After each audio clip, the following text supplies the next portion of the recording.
Bluetooth mode.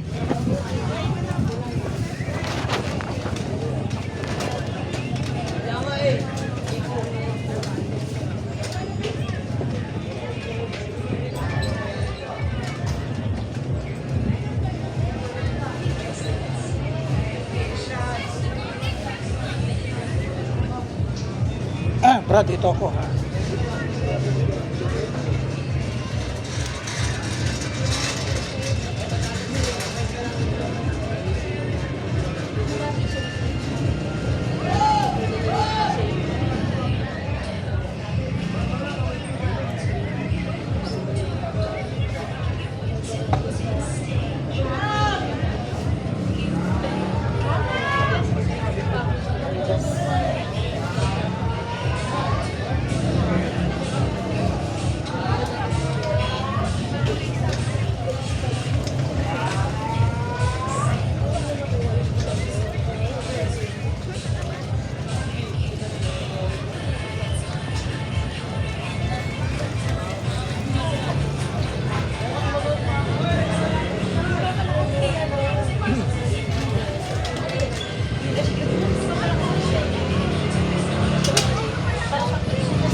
Praise Jesus, praise Jesus.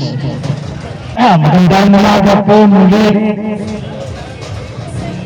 dito sa inyong mga taga-kadiwa. Mapagpalang umaga po sa inyong lahat. Ako po ay huling dinako ng Panginoon sa inyong harapan upang kayo po bahagiin ng salita ng Diyos kahit pag-uulan. Kami po ay inuutusan ng Panginoon na ibahagi ang mabuting balita sa mas maraming mga tao. Ang ulan ay hindi adyang upang hindi makapakinig ang tao ng salita ng Diyos. Ganun kamahal ng Panginoon ang mga taga-kadiwa na kahit umuulan, ako'y pinapunta sa inyo ng Panginoon upang mapakinggan ang kanyang mga salita. Panginoon, salamat po, ako'y dinako mo sa lugar na ito ng kadiwa. Panginoon, lahat ng mga nagtitinda, mga namimili, mga nagdaraan, pagpalain mo kami lahat, Panginoon. Bagi ang lugar na ito na nagpapahintulot sa akin, Panginoon, na magbahagi ng salita ng Diyos sa kanilang harapan, Panginoon. Maraming salamat, Panginoon, mangusap ka sa bawat isa sa amin. Anumang espiritu na hindi mula sa Panginoon ay pinababalik ko sa hell in Jesus' name. Kinakalagan ko ang Holy Spirit, ang espiritu ng conviction from sin, repentance from sin, salvation by grace through faith in Christ alone. Ang kumilos sa aming kalagitnaan ay command the mighty angels of God, palibutan ako at binabalaan ko sino man manggugulo sa gawain ito ng Panginoon. Sa pangalan ng Panginoon, Amen, Amen.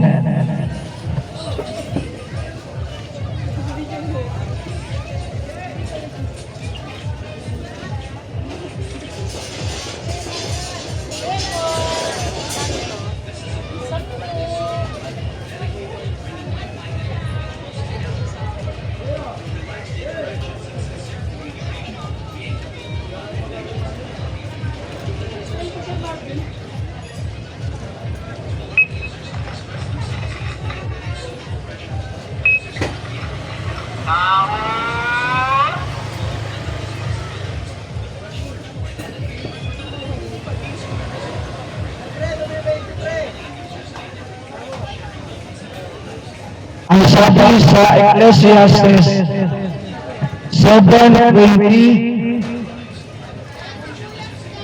for there is not a just man upon earth that doeth good and sinneth not.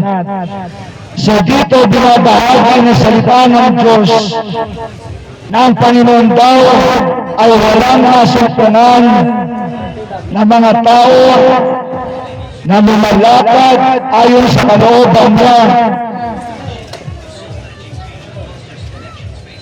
Walang lumalakad ng matuwid.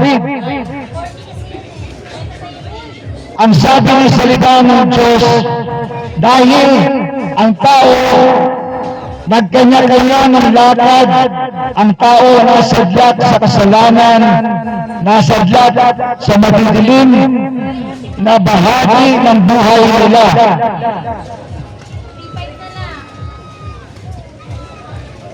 For those that are just man upon earth, that doeth good and sinneth not. So wala daw masumpungan ng Panginoon na matuwid sa mundo ito. Walang gumagawa ng mabuti at walang hindi gumagawa ng kasamaan. Mga kapatid, nire-remind tayo ng Panginoon na sa mga huling araw na ito, bago bumalik ang Panginoong Yesus, tayong lahat ay magpakumbaba sa Panginoon at simulan natin na hanapin ang Panginoon sa ating mga buhay. Pagsisihan natin ang ating mga kasalanan at manumbalik tayo sa Panginoon, mga kapatid. Sapagkat ang Panginoon ay muling babalik at malapit na po siyang bumalik. Sa ayaw at sa gusto natin, babalik ang Panginoon. Nakahanda ka man o hindi, babalik ang Panginoon.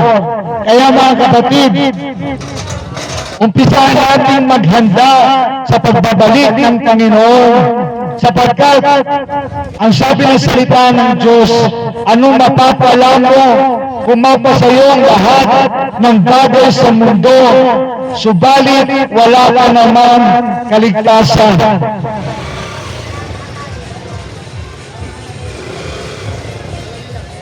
At dahil ang mga tao nagkanya-kanya ng lakad, hindi nila hinahanap ang Panginoon. Ang tao nasadlak sa madidilim na bahagi ng buhay nila. Ang tao nasadlak sa kahirapan, ang tao nasadlak sa kasamaan, ang tao nasadlak sa kung ano-anong sakit at karamdaman. Mga kapatid, kaya nais ng Panginoon manumbalik tayo sa Kanya. Bumalik tayo sa liwanag, umalis tayo sa kadiliman, sapagkat nais ng Panginoon tayong lahat pagpalain. Nais ng Panginoon manatili tayo sa Kanya, nang sa gayon magkaroon tayo ng kapayapaan sa buhay, nang sa gayon maranasan natin ang tunay na kagalakan sa buhay ng tao. Mga kapatid, kung wala sa Kristo sa buhay natin, walang tunay na kapayapaan. Kung wala sa Jesus sa buhay natin, walang tunay na kagalakan. Kapatid, ang tanging makapagbibigay sa iyo ng lubos na kagalakan, kapayapaan, kasaganaan ay ang Panginoong Yesus. Ang Panginoong Yesus ay malapit nang bumalik. Mga taga-Kadiwa, magsipaghanda po kayo sa paanong paraan. Dalawang bagay lang ang gagawin ng tao na paghahanda. Una, pagsisihan niya ang kanyang mga kasalanan. At pagkatapos, tanggapin niya si Jesus. Patuloy niya si Jesus sa buhay niya. At tanggapin siya bilang Panginoon at tanging niyang tagapagligtas. Yun lang ang gagawin mo, kapatid, na paghahanda sa pagbabalik ni Jesus. Sa pagbabalik ni Jesus, kukunin niya yung mga nakahanda. Kukunin ni Jesus yung mga sumampalataya sa Kanya. Kukunin ni Jesus yung mga hinanap siya. Kahit sa huling bahagi ng buhay nila ay hinanap nila si Jesus. Yun, sa pagbabalik ni Jesus, ay kukunin ni Jesus sa tinatawag na the rapture of the church. Kung ngayon mo lang narinig ang salitang the rapture of the church, kapatid, pinaparinig sa iyo ng Panginoon. Sa mga huling araw na ito, kailangan nang mapakinggan ng mga tao ang tungkol sa pagbabalik ni Jesus o yung pag-agaw upang makasama ang mga tao sa kanyang pagbabalik. Sa araw na yun ng pag-agaw, ang mga tao na sumampalataya sa Panginoon at nagpakumbaba at humingi ng tawad sa Panginoon ay isasama ng Panginoon. Tayo po ay aagawin ng Panginoon sa mundong ito na magulo at puno ng kasamaan. Kaya, mga kapatid, paghandaan natin yun. Ang tanging mo lang gagawin, pagsisihan mo ang mga kasalanan mo. At tanggapin mo si Jesus bilang Panginoon at tagapagligtas mo. Mag-uwi mo sa bahay, gawin mo agad yun. Bago ka magluto, bago ka pumasok sa trabaho, o maglaba, maglinis ng bahay, o mag-asikaso ng antaman. Kapatid, manalangin ka muna upang mahanda ka sa pagbabalik ng Panginoong Yesus. Pagsisihan mo ang mga kasalanan mo at tanggapin si Jesus bilang Panginoon tagapagligtas. Maging yung paghahanda natin ay hindi pinahirapan ng Panginoon. Nang sa gayon, marami sa atin ang makasama sa pagbabalik ng Panginoong Yesus. Kapag hindi ka pa naman nakasama sa pagbabalik ni Yesus, kasalanan mo, kapatid. Sapagkat pinasimple pa ng Panginoon ang paraan para makasama ka sa kanyang pagbabalik. Yun ay ang pagsisihan mo lang ang kasalanan mo at tanggapin si Jesus bilang Panginoon tagapagligtas. At pag nagawa mo yun, aantayin mo na lang na kunin ka ng Panginoon at dalhin ka sa kanyang kaharian at makapiling mo na ang Panginoon sa langit habang buhay.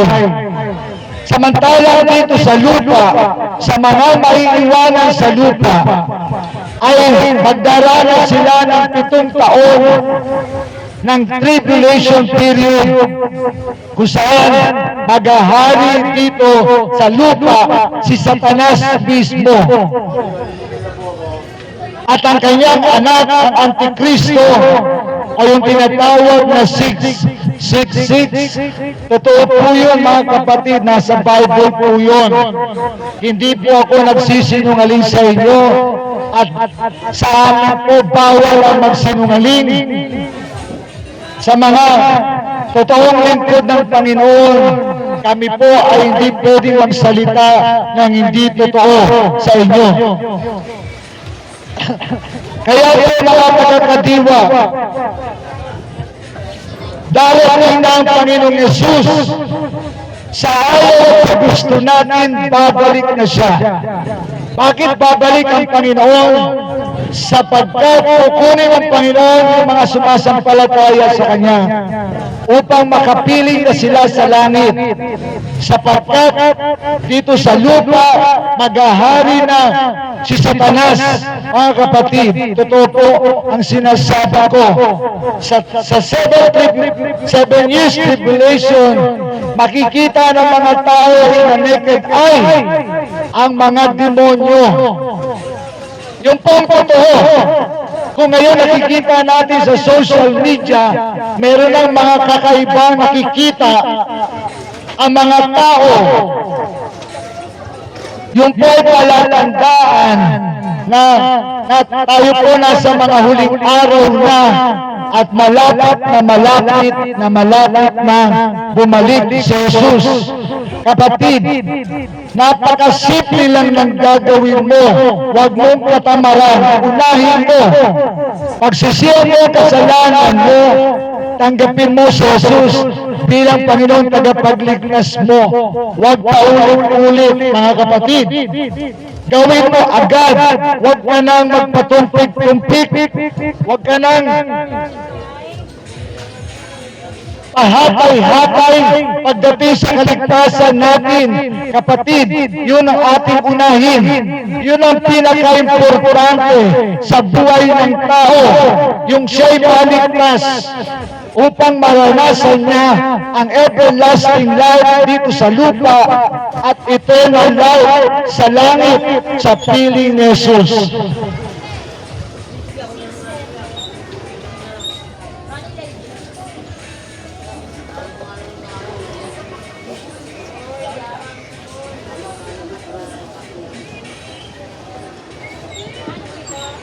Ulam po.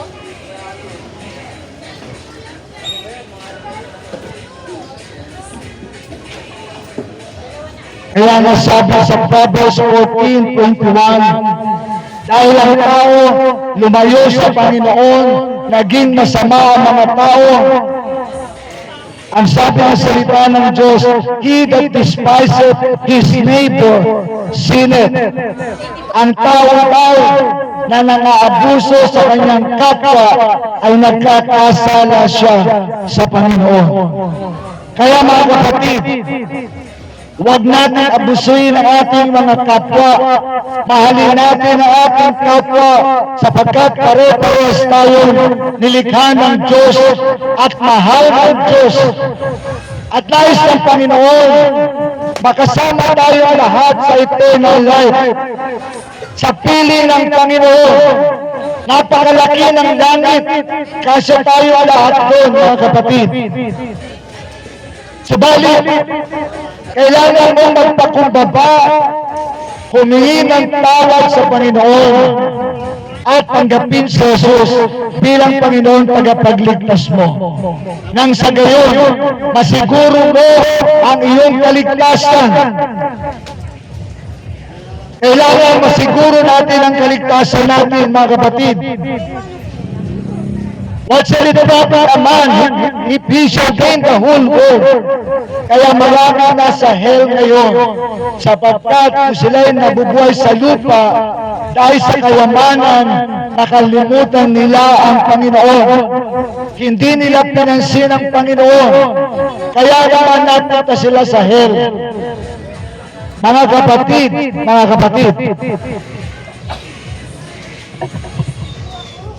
ang nais ng Panginoon tayong lahat ay mapatawad niya, maligtas niya, at madala niya sa kanyang kaharian. Mga kapatid, sabi pa rito, but he that have mercy on the poor, happy is he. Dahil ang tao naging masama, naging palalo, ang tao puro kasalanan ang iniisip, puro panlalamang sa kapwa ang iniisip. Mga kapatid, ang sabi ito, but he that have mercy on the poor, happy is he. Ang sino man daw nahabag sa mga mahihirap, siya daw ay magiging masaya. Na ibibigay sa kanya ng Panginoon, sapagkat ang mga mahihirap ay mahal ng Panginoon. Kaya huwag natin silang kakampiin. Dapat natin silang tulungan. Ang sabi pa nga ng salita ng Diyos, ang tumutulong sa mahihirap, ang Panginoon ang kanilang tinutulungan. Kaya yung mga umaabuso sa mga mahihirap, pananagutin ng Panginoon. Kaya yung mga corrupt officials, walang papasok yan sa kaharian ng langit. At ang buhay nila dito sa lupa ay may kasama pang sumpa. Akala nila ganun lang ang maging corrupt. Akala nila palto sila ngayon. Subalit kapatid, nahulog sila sa bitag ni Satanas. At ang buhay nila ay magiging sumpa na. At wala pa silang langit na mapapasukan. Kaya mga kapatid,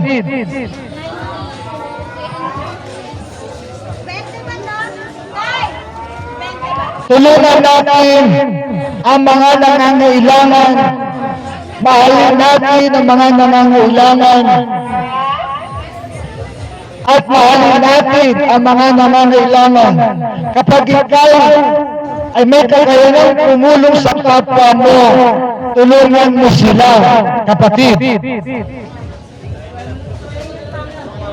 Kapag may nangangailangan at meron kang kakayanan tumulong, tulungan mo sila. Tulungan natin ang mga nangangailangan sa buhay na ito.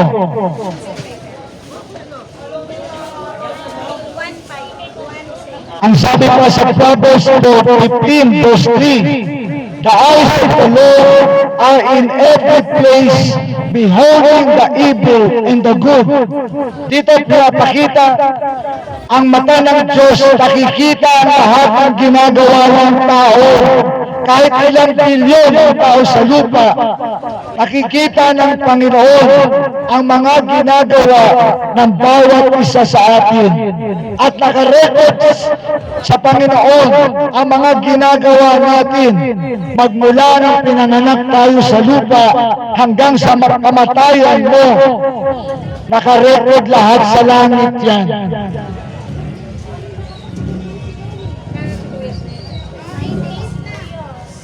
Kaya mga kapatid, lahat gawin natin ang mabuti sa kapwa. At kung ikaw ay tatanggapin mo ang Panginoon Jesus, ay madali nang malaman ang sino tutulungan mo na kapwa mo. Mga kapatid, ang Panginoon na magtuturo sa atin na gumawa ng mabuti sa ating kapwa. Kung sinasabi mo meron kang Kristo, kapatid, ipakita mo sa iyong mga gawa.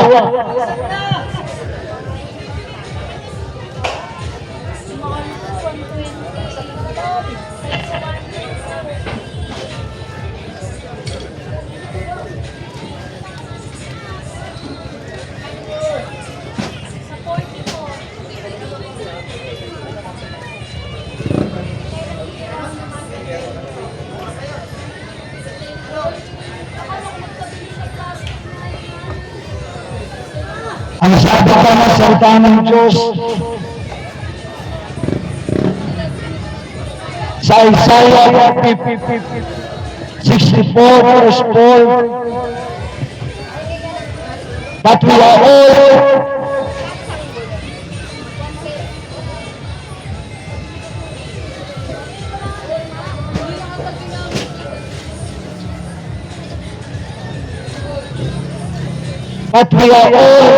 as an unclean thing, and all our righteousness are as filthy rags, and we all paid as a leaf, and our iniquities, like the wind, have taken us away.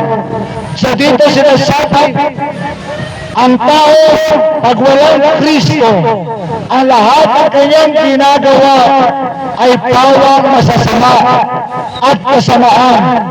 Kapatid, kaya kailangan natin si Jesus, sapagkat si Jesus lang ang makakapagpabago sa atin. Sa ganang sarili natin, hindi natin kayang baguhin ang sarili natin. Si Jesus ang siyang may kapangyarihan upang baguhin tayo lahat, mga kapatid. Sabi dito, kapag wala na si Jesus sa buhay mo, lahat ng ginagawa mo ay unclean things. At maging yung mga mabubuti mong ginagawa ay maruming kasahan sa mata ng Diyos. Sapagkat, kapatid, kapag walang relasyon ni Jesus, maging yung mga mabubuti niyang ginagawa ay pawang pagpapaimbabaw lamang. Subalit kapag meron ka ng relasyon ni Jesus, lahat ng gagawin mo ay pawang mabuti na sa paningin ng Diyos. Kaya mga taga-Kadiwa, mahal kayo ng Panginoon sa mga panahon natin ngayon. Nalaganap ang kasamaan, naganap ang mga humor na masasama, minsan napakainit, minsan pumapagyo gaya nito. Mga kapatid, palatandaan mo yan, napapalik na si Jesus. Yung weather natin ngayon, hindi mo na alam kung kailan ang tag-ulan, kung kailan ang tag-init. Sapagkat tayo mo ay nasa mga huling araw na at si Jesus ay malapit ng bumalik. Hindi lang natin alam kung kailan ang eksaktong pagbabalik ng Panginoon, subalit yung mga palatandaan kagaya ngayon na pabago-bago ang panahon, unpredictable ang mga panahon ngayon. Kapatid, palatandaan yan na babalik na si Jesus.